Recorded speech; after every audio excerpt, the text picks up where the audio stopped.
What? This crowd is trying to disable one of the new security cameras that have been put up here as kind of an experimental operation to start increasing surveillance in this part of Hong Kong. The ones on the outside are basically there to form a human wall to protect the identities of the people that are actually up at the post, breaking open these cameras, getting into the guts and ripping them out. 我哋會用雨傘啦，我哋會用一啲可能噴漆將嗰個 camera 噴走咗啦。咁如果一啲 camera 好高嘅時候咧，我哋可能會用一啲強光。Protesters in Hong Kong fear they're being watched and tracked when on the streets, and just showing up may expose them to retaliation from the government. More than 1,000 people have been arrested since the pro-democracy protests against China's growing control over Hong Kong started in June. You might be doing something that you think is perfectly fine right now, but then later you might be charged based on camera footage, based on geolocation data from your mobile phone, and so on. Lachman Choi researches personal data protection and digital security in Hong Kong. He supports the pro-democracy movement. We don't know what kind of data the Hong Kong law enforcement is sharing with the Chinese law enforcement. While covering pro-democracy demonstrations in Hong Kong, we found that protesters have developed a number of tactics to protect their identities and avoid detection both online and on the streets. Before the streets become chaotic, the scene is usually pretty calm. Some are already decked out in protective gear and busy on their phones. To exchange files with somebody nearby, those with iPhones use AirDrop. AirDrop 就係比較匿名化咯，人哋唔會知係邊個 send 俾你，你亦都唔知邊個會收到呢樣嘢。Desmond Fung has joined protests almost every weekend since June. He says the central nervous system of this leaderless protest movement is the anonymous, encrypted messaging service Telegram. Downloads of the app in Hong Kong have soared since the protests began. So it's Telegram. What we're seeing here. 佢哋一啲市民可能喺邊個位置見到有好多嘅警車出現咧，佢就會搜翻喺呢個 group 度嘅。前線嘅人咧可以安全少少。Aren't the police on there as well, reading everything that you write?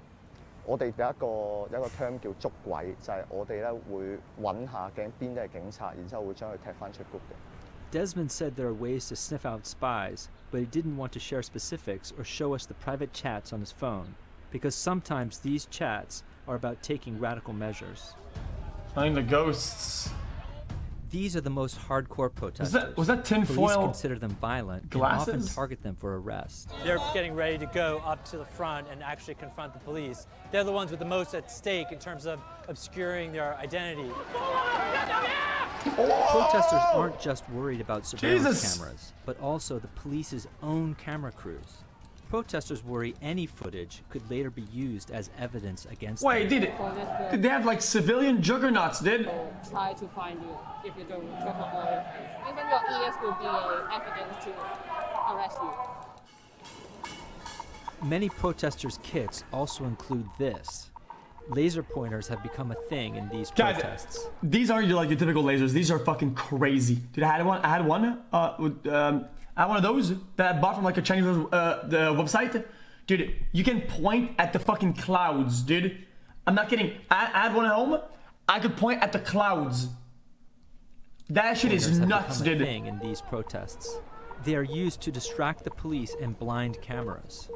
Protesters can buy these kinds of laser pointers at any electronics store, and they typically cost about $10. Look, Police have called them. You can see that? You can see the beam, dude. You can see the beam, just like in the fucking in the games, and they have a hip fire accuracy Police laser. Have called them offensive weapons, which means they can arrest someone for causing injuries with lasers.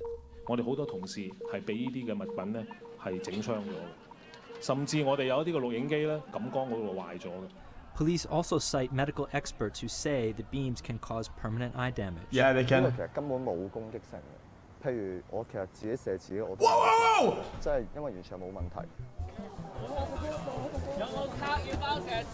Protesters' methods can also be very DIY. He's handing out tinfoil, and what he's doing is he's wrapping people's Hong Kong IDs with tinfoil in hopes that a law enforcement official won't be able to scan the ID remotely. Protesters want to prevent police from tracking them via the radio frequency identification chips embedded in their Hong Kong identification cards, subway cards, or credit cards. The government says only authorized sensors that are within 2 centimeters of the smart IDs are able to pick up the RFID? Yeah, but chat, guys, to avoid. the thing with RFID is that it's very close range, and you have to hover it, right? You have to hover it, and because there's too many signals in the you know, not true. Yeah, it's true. Avoid having their movements recorded on their regular subway cards, they pay for one-way tickets home from the protests with cash. 買單程飛就可以減少佢追尋到我哋嘅當下啦。 These Smart. tactics to avoid surveillance go hand in hand with avoiding arrest. But if it does happen, protesters also use a simple hack to try to protect the data on their phones. 我哋而家係唔會用指紋去開呢個 Guys, 手機鎖嘅。 I don't saw the video, chat. 如果俾警方捉到嘅時候咧，佢可以 Yeah, 攞 chat. 你嘅手指。 One last thing. Chat, when I was young and RFID was coming out, I immediately thought about it. My brother was like, dude, what if you made a suitcase you would bring in the subway, right?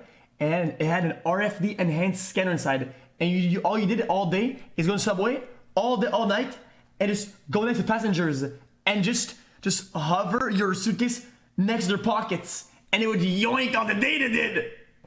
Here in Hong Kong, you have the right to not reveal any knowledge that might incriminate you.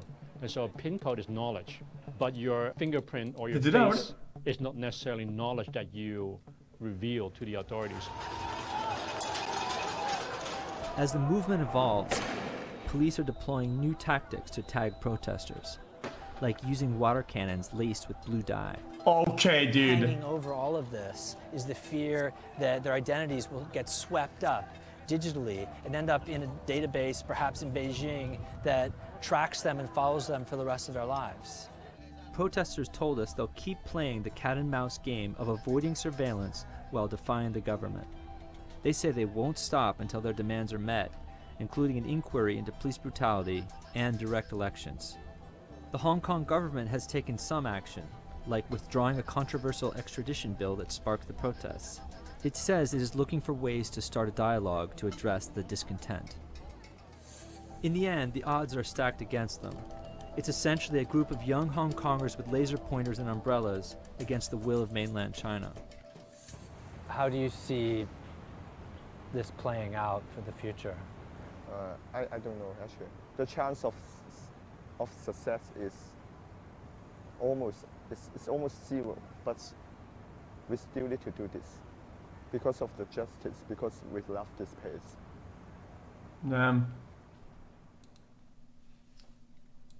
That was a good video though. I actually enjoyed that. Sorry, chat, guys. I've been pausing the videos a lot today, chat. I don't know why. I'm just talking a lot, dude. I'm just talking.